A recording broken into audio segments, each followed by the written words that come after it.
Hey, welcome back to my channel. I'm a late diagnosed autistic human being from France. I wanted to film this video for no reason in particular. I just felt the need to express how I'm feeling, what I'm going through. There's still a lot of noise around here, so you can probably hear. Well, first of all, my cat doesn't like it when doors are closed, so he's meowing and jumping on one of the doors upstairs to try and open it, because he knows how to jump on the door handle and like open the door, so we have to lock the door with a key. Thankfully we have a key. There's always some type of noise happening outside, be it from neighbors, workers, cars, trains, whatever.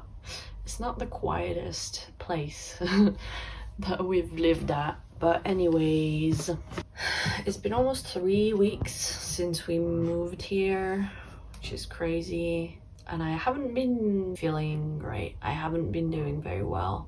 So I wanted to talk a bit about that. Obviously, knowing I'm autistic and in Autistic Burnout, I didn't expect this move to go smoothly, and that was one of the reasons why we put off this move for so long, was because I was afraid that it might make my burnout worse. I'm definitely feeling it right now. I'm definitely having what I've been calling a burnout relapse, which would imply that my burnout vanished and then it's come back, which isn't the case. I've been burnout this whole time. I've been in autistic burnout for about 6 months at this point. I had to let my cat into the bedroom because he was meowing. Yes, you were meowing, and now you're going to be quiet because Mama's filming a video, okay? So I hope he's going to be quieter now. He's very vocal, which I love. But sometimes when you're like in sensory overload or something, it's like a screaming kid, you know? So as I was saying, I've been in autistic burnout for about 6 months at this point, which has been awesome. Obviously, like for a number of reasons, we decided to move to France, which is where I'm from originally. My partner's from Switzerland. It was a combination of just us wanting a change of scenery, and also we were tired of being our landlady's tenants, because she's really awful. I've talked about it a lot in previous videos. So we were tired of having her as our landlord and living in that house, and just, you know, there were a lot of reasons why we decided to move, but it definitely took us a lot longer than we anticipated to actually decide to move and then make it happen. Because before we lived in that house, we traveled for over a year. We didn't have a place to live. We traveled across Europe, and although that was an amazing experience that I don't regret, it was very hard for my autistic brain to handle the constant change. And so when we moved into that house 2.5 years ago, it was a breath of fresh air for me, because I finally had stability. That was very important to me, and it was very important for my mental health. So and I needed that for a good long while, at least a year and a half, until I could bring myself to even consider to move again, despite our landlady being what she is, you know, and all the shit that she put us through. I just had to stay for a year and a half until I felt regulated again, because I had been in a stable, predictable environment for long enough, you know. So I've been in burnout pretty much since I got my diagnosis back in February. I didn't have the energy to move, and I thought, you know, if I move, it's gonna make my burnout worse. So yeah, there was a lot of hesitation, but we reached a point where I felt like I could handle it, and also we didn't really have a choice, because our landlady was implying that she might sell the house or whatever. And at that point I had been resting for months, resting as much as possible, like not going on holiday, not socializing, putting as few responsibilities on myself, like removing as many responsibilities on myself, from myself, and making a life as easy as possible for myself. And so I had been doing months of that when we finally decided to move. So I had regained a little bit of strength, and obviously that allowed me to carry out the move, but there's a cost for that, obviously. So it's been 3 weeks since we arrived here, and I'm sorry for the background noise. Oh, it feels like every time I decide to film, this is only my second time filming here, but each time there's like some type of works happening outside that is so loud. Anyway, so we've been here for 3 weeks. At first I was, well, I can't say at first I was okay, because I haven't been okay in a long while, but basically there was a lot that happened, which I explained in my last video, which was split into 2 videos, where I explained everything that happened with the move and stuff, and so how we had to deal with our toxic landlady, all the unexpected stuff that happened, and like there was a lot of stressful stuff that happened, and there was a lot of socializing involved. It really affected my mental health negatively. Well, I had a meltdown, and then, you know, I had times when I felt like I couldn't handle any more socializing. So my partner had to do phone calls for me, and well, not for me, but like there were phone calls that I was supposed to make myself that he had to make. Going places to get stuff done, he had to go because I couldn't handle the socializing, or I was just too tired, or just handling interactions with our new landlord, things like that I haven't been able to do because I've been so mentally and physically exhausted, and I've been really feeling it these past few days. I basically feel like I wake up with such a small number of spoons that I've used them up by the time 5 o'clock rolls around, you know what I mean? And then I feel like anything else I do beyond that point is just me using up I don't know how to express that. I feel like every day I run out of spoons before the end of the day, and then I have to dig deep into my resources to summon up the strength to make food. I haven't had the energy to make food every day, that's for sure. We've been ordering a lot of takeout.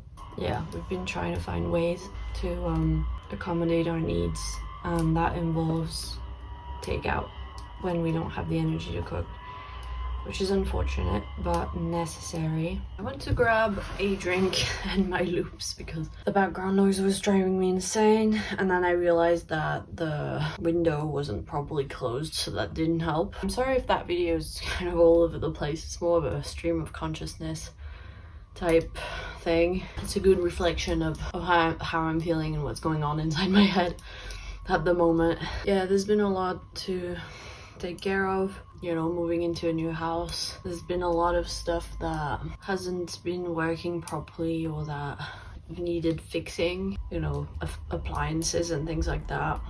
Multiple of them stopped working, and so we had to get our landlord involved. At the moment it's our dishwasher that's not working properly. You know, that's just how it is when the previous tenants have been in the house for years and the appliances are not new, and they need, you know, they're getting a bit tired too, and they need some fixing. So yeah, we've been having to deal with a lot of that, and having, you know, technicians come to the house to fix stuff up, and it's just been a lot.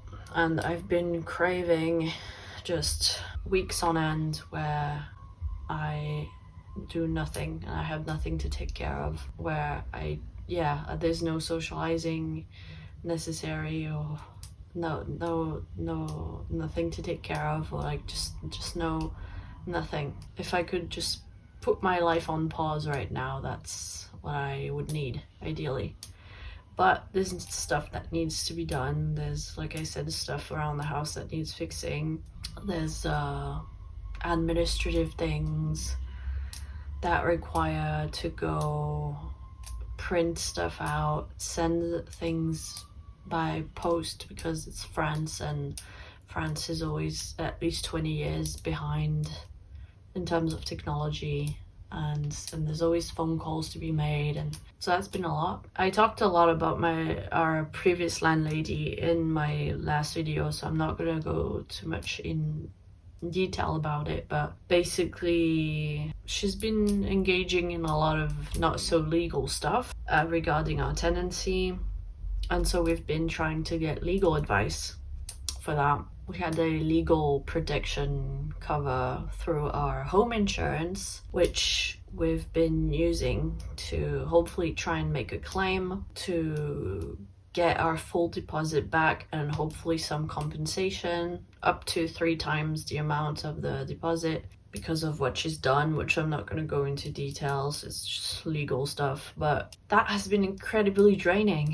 Having to make phone calls and figure everything out with the insurance, with the legal protection, and having to fill out the claim forms and provide the supporting documentation and send everything. My partner's been telling me that I'm pushing myself too hard, and I agree, but it's a mix of, in the moment I can't realize it, I'm not aware of it until he points it out, and then even when I'm aware of it, I can't always control it, because frankly because of my autism, and with a dash of trauma on top, because my sense of justice gets triggered. And I know it's a bit of a controversial topic in the autistic community, the sense of justice, autistic trait.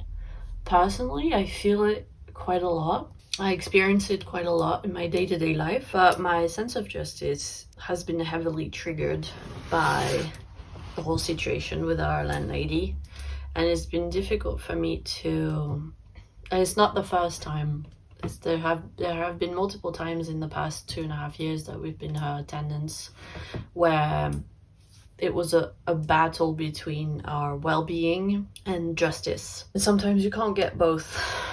And unfortunately, I tend to always choose justice over our own well-being. That's where trauma comes in, because growing up with very toxic parents, I felt like I had to defend myself a lot of the time, you know, fight for myself, fight for what was mine and stuff like that, and I felt like I couldn't get justice for what my parents did or didn't do. And unfortunately that's the case a lot of the time in society, is those who hurt others don't always get what they deserve. They don't always get punished for their actions. And it's not just my parents and our landlady, like my mother-in-law's ex-boss was an absolute piece of shit also, and nothing happened to her, even though, like, despite all the abuse that she put my mother-in-law through for over 10 years, that no consequences. I was tired of that. I'm tired of that. This felt like the opportunity to finally get some justice, to finally say, no, you're not gonna get away with this. Our landlady put us through hell for over 2 years, constantly disrespecting our boundaries, etc. And the solicitor that I had on the phone through our legal protection cover said, like, this was harassment and you should have gone to the police.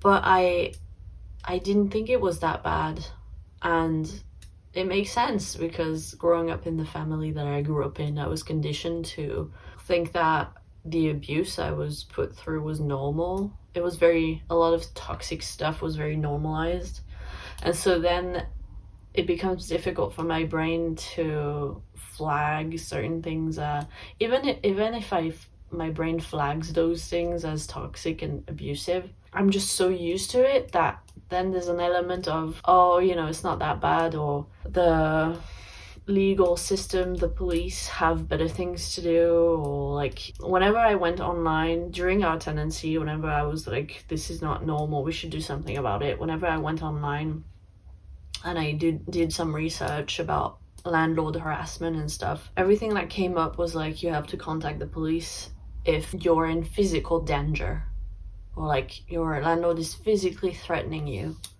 There was no mention of any emotional harassment, psychological harassment. So I thought the police is just gonna laugh in my face. The only people that I did contact about this, namely the Citizens Advice Bureau and the local council, were also very dismissive about it. Either just ignoring it completely and not getting back to me, or saying like, basically repeating generic stuff that could be found on their website. So it felt like it kind of confirmed what I already thought, which was, this is not a big deal, or it's not a big enough deal. But it turns out it was, because the solicitor said you should have gone to the police for harassment, and basically a lot of the things that she put us through is too late now, is what the solicitor implied. But for the stuff that we can act on now, I've been trying to do what's necessary. And I say I because it's not that my partner isn't helping, but he works full time, so obviously I've been taking care of most of the stuff, because during the day when he's working is the only time when you can make phone calls and stuff. So yeah, it's been a lot of making phone calls and filling out forms and having to dig up painful things from the past. And just, it's been, at first I thought I could handle it. I was like, I'm gonna get justice, she's gonna pay for what she did. And now I'm reaching a point where I realize I have to choose between this or my health. And if I keep going with this, basically it's not good for my mental health or my health in general. But it's really hard for me to let go. A similar thing happened the other day where there was a dog who was tied to the handle of a car outside our house for an entire day with no water. And he was howling, he was crying, he was a husky, so you know, they can be quite vocal.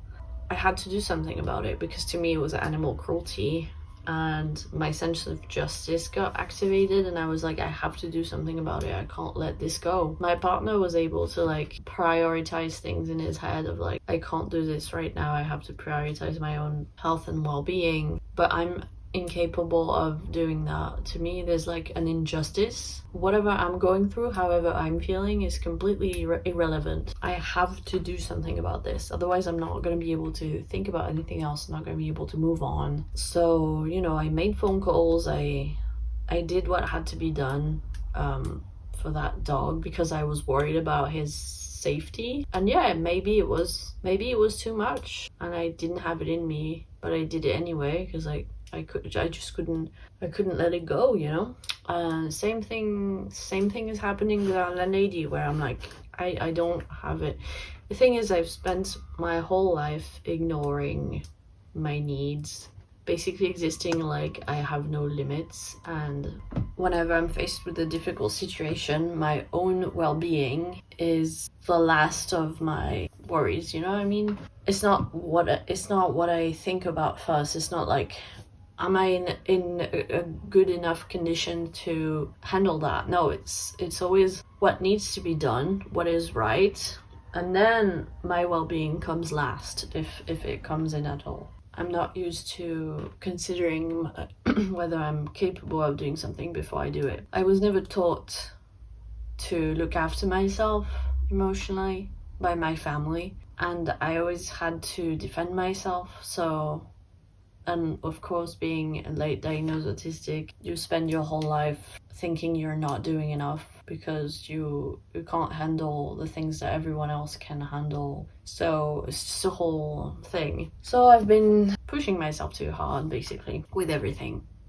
and not getting the rest that I so crucially need. My body's letting me know. I've been experiencing crushing fatigue again, physical and mental. Even the most basic, simplest things in daily life are just too costly for me. And I have to make decisions, you know? Do I really need this thing right now? Because it means I have to climb up the stairs and then climb down the stairs, and that's gonna cost me energy that I don't have. So do I really need that thing, or can I do without it so I don't have to climb up the stairs? Because if I climb up the stairs right now, I'm definitely not going to be able to make lunch or handle the social interaction that I have to handle later, where the technician is gonna come here to fix something, and like always making calculations in my head about what I can or cannot do, because based on how many spoons I have, and it's exhausting. I don't feel like I'm really able to enjoy being in this new house. And yeah, I just don't know how to listen to myself, not exceed my limits, and figure out what I need or what I want. I'm still really struggling with that kind of thing. I've just been conditioned, because of the family I lived in, I've been conditioned to only focus on the negative, the chaos, the toxicity, and not finding what feels good and going towards, self-care or whatever. I was never taught that. I was always taught that, basically at home growing up for the first 20 years of my life, it was all about negative emotions. There was nothing else going on. It was always my parents screaming at each other, insulting each other, being cruel to each other, or my mother being jealous of other people, or criticizing my dad in front of me, or criticizing anyone else really in front of me, criticizing me, my dad hurting me. Like it was always chaos and negativity and toxicity and nothing else. And maybe little nuggets, little crumbs of positivity, kind of, from time to time. It wasn't a family that encouraged well-being or self-care or healthy things, My parents are the furthest away from what I would consider healthy, And so I wasn't taught to do any of these things. And I'm 27 and I'm like, of course I'm gonna focus on our toxic landlady and all these other stressful negative things, because that's what's normal to me. That's what I was conditioned to focus on, and like self-care and stuff like that. What even is that? Like it's not important. It's not important how I'm feeling. It's like an afterthought, It's like I realized yesterday, I was like talking to my partner, I was like, self-care and my well-being are only things that I allow myself to think about when there's nothing else going on. And that's telling. So yeah, I've been really struggling with that, and then I started thinking about filling out all the documents I need to apply for, basically the French equivalent of PIP if you're in the UK, like personal independent payment or whatever. I don't even know what it stands for, but it's basically it would be too complicated to explain, but something that would allow me to get financial help, but also not just financial help, just help for my disability. The thing is, it can take a long time. It can take a few months to a year, and so I don't want to wait too much to get it started. But it's such a heavy process that involves finding a health professional in France who knows enough about autism that I'm not going to be faced with ableism and gaslighting. So it's just a whole process, and I was already starting to think about that yesterday and starting to fill it out and stuff, and my partner was like, what are you doing? You need to rest. Like, you can't do this plus all the legal stuff with our landlady, plus like, it's too much for one person. But I can't realize it until he says it out loud, and then I'm like, oh yeah, maybe he's right, but I don't know how else to function. And then talking to my in-laws and talking about when we're gonna see each other next, planning things, and we're already talking about Christmas, and we already booked like a 2-day trip to Disneyland in November for my mother-in-law's birthday, and like they were supposed to visit us next month, and I just had to say, like, I can't You know, it's not enough time for me to recover from the move. I don't know, I just feel very bad. I feel really bad every time I have to basically stand up for myself and make my needs known, you know, especially because, well, I've been with my partner for almost 9 years, so I've known my in-laws for almost 9 years, and it's only been less than a year since I really started opening up about autism and stuff. And so obviously they knew I struggled before that, but there was a lot of stuff that I kept hidden that I didn't have the words to explain. And so to them, it almost seems like it's coming out of nowhere. They haven't said that, but like that's what I assume they're feeling, you know? So I always feel bad when I have to say like, sorry, I can't handle it. You can't visit next month or whatever, because I feel like I'm keeping my partner from seeing his family, and I'm keeping my in-laws from seeing my partner. Even though it's not like that, and my partner's like completely understanding and stuff, it's still like a guilt that I experience and feeling like the party pooper, you know? So that's been tough as well. And like for Christmas, like we only see them a few times a year, and so for Christmas my mother-in-law was like, oh, we're visiting for 10 days, like I want to see you, which is, I know it comes from a good place, you know, but 10 days is a lot for me. 10 days of non-stop masking, non-stop socializing is a lot for me, and in the past it's caused meltdowns, you know? But I can't bring myself to say it's too much, you can't come that long. I just can't, because then she's like, oh well, but I haven't seen you in a while and stuff, and it's just hard to explain. Like I can understand that it's hard for them to understand, you know, why all of a sudden it wouldn't be okay for them to stay in our house for 10 days. Like, and it's not that I don't want them to. I like spending time with them. It's just really difficult to explain. And that's where autism is like a catch-22 or whatever. I'm not sure I'm using that expression right, but because it's inherently difficult to explain and communicate your difficulties, because autism involves communication deficits or whatever. So I don't know if I'm not using the right words, or my partner has told me in the past that sometimes when I try to explain my difficulties or my struggles or my pain or whatever, I tend to not be able to communicate it in a strong enough way. And that reminds me of like Mom on the Spectrum. She made a video not so long ago about like, do we have to be on fire for people to hear our pain? And that's very much how I feel. I guess it's because of how I communicate that I can't, no matter how hard I try, I somehow can't communicate the severity of what I'm experiencing. Like yesterday I was like talking to my mother-in-law and I was saying how exhausted I am, and then she was like, oh yeah, I'm tired too, you know, I got up early this morning. She didn't say it in a dismissive like I'm more tired than you kind of way. It was very much like a way for her to be compassionate, but I was like, I didn't say anything, but I was like, I'm sorry, it's just not the same thing at all.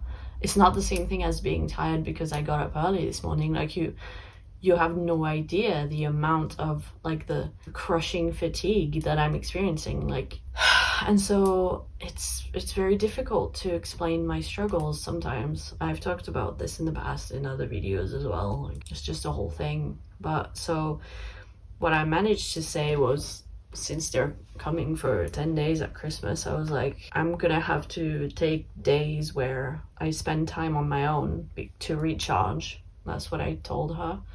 And she was very understanding about it, you know. She was like, yeah, no problem, like if you want we can like go into town to go sightseeing or whatever, do touristy things, and you can stay at home and stuff, which I was grateful for. Like obviously it means I'm missing out on stuff, but what else can I do? Like, I was grateful that she was trying to be understanding, but ideally, if I was really able to stand up for myself and like really communicate my needs really well and put firm boundaries in place without offending them, which feels impossible because I can't get the tone right in my voice, when I'm trying to convey these things. If that was possible, I would be like, I'm sorry, 10 days is too much for me. It's too much, Even if I take days where I stay at home alone, which is depressing, first of all, but even if I do that, it's still too much, because there isn't a single day in those 10 days where from the moment I wake up until the moment I go to bed, there's no socializing or masking involved. And that's what is tricky to explain to them. I'm assuming they're autistic. I don't know if they're autistic, but I'm assuming they are for the sake of this discussion. It's just really difficult to explain to autistic people why you need alone time when you're autistic. What they don't get is that even when we're not talking, just existing in the same space is exhausting because of the hypervigilance that comes with autistic masking. It's like my brain is on overdrive constantly, and I can't just take an hour of alone time and then come back refreshed. That's not how it works.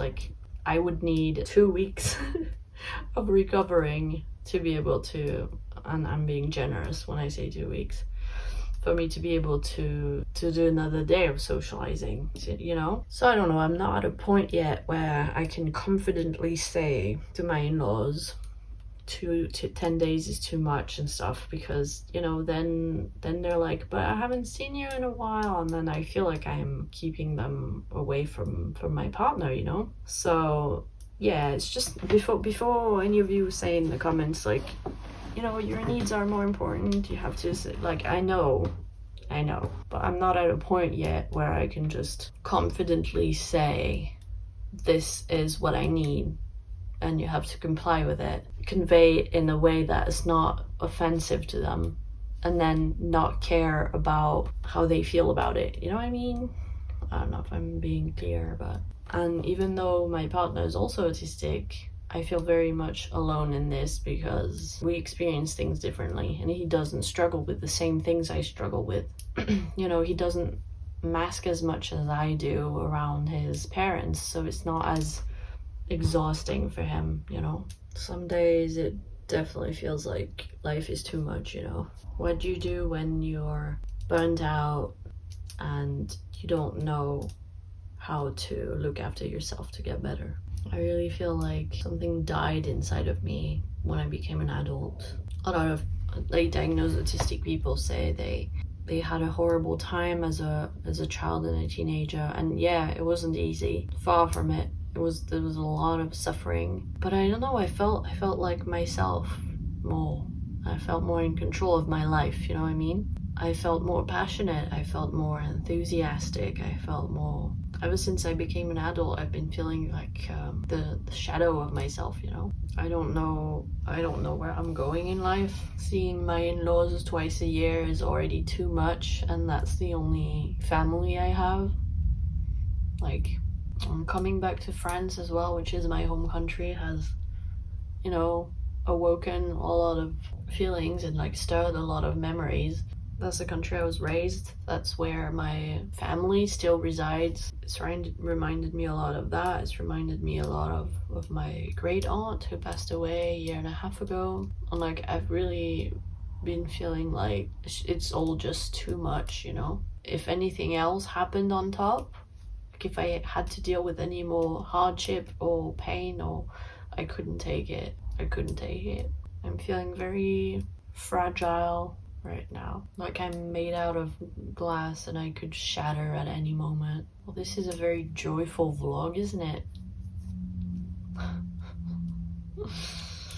I don't know how to end this video. I don't know what else to say, except let's survive another day, I guess. The only things I've been doing to try and feel better have been watching videos on YouTube and watching random things on Netflix and a few comfort movies, where I have this annoying thing where if I'm not in the right mindset, I can't watch my comfort movies because they don't work as well as they should. Sometimes even that doesn't help. And food has been a big comfort as well when I'm able to cook, which I haven't been able to cook a lot. It takes a lot of energy, and then it's not just the cooking, it's the dishes as well. And I had trouble with our dishwasher, and it's just, all that good stuff. Obviously, I've been spending time with my partner and our cats, and spending time outside, enjoying the last few days of summer, getting that sunshine. I've started doing some stretching again. I'm thinking of filming maybe a video where I show kind of like the stretching / yoga training I've been trying to do most days lately. That is a good way to look after my body, but also doesn't take up too much energy because I don't have a lot of that. Most nights, by the time I get into bed, I'm like exhausted, but also too dysregulated to go to sleep right away.